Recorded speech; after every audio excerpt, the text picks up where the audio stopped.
সান্তোসের মাঠ ভিলা বেলমিরোতে নিজের শততম ম্যাচ খেলতে নেমেছিলেন নেইমার। তার পরিহিত বিশেষ জার্সিতে ১০০ নম্বর লেখা ছিল। লম্বা সময় পর শুরুর একাদশে নামলেও মাঠে বেশিক্ষণ স্থায়ী হতে পারলেন না। নেইমারের নিত্যসঙ্গী চোট তাকে মাঠ থেকে ছিটকে দিল প্রথমার্ধ শেষ হওয়ার আগেই। নেইমার মাঠ ছাড়ছেন সেই পরিচিত দৃশ্যে।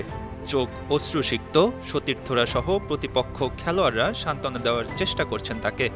সান্ত্বনায় কি আর কাজ হয়? চোটে জর্জরিত এই ব্রাজিলিয়ান তারকা নিজের বিশেষ ম্যাচটিতেও মাঠে থাকতে পারলেন না। পুরনো চোটে ভোগা নেইমারকে শুরুর একাদশে রেখেছিলেন সান্তোস কোচ। ২ ইউরোতে টেপ পেঁচানো এই ফরওয়ার্ডকে একেবারেই স্বতঃস্ফূর্ত মনে হয়নি। অ্যাথলেটিক মিনেইরোর বিপক্ষে ম্যাচের ২৪ ও ২৭ মিনিটে ২ গোলে এগিয়ে যায় সান্তোস। আর ৩৪ মিনিটে গিয়ে নেইমার ডাগ আউটের দিকে ইশারা করলেন। হতাশায় মাঠেই বসে পড়েন তিনি।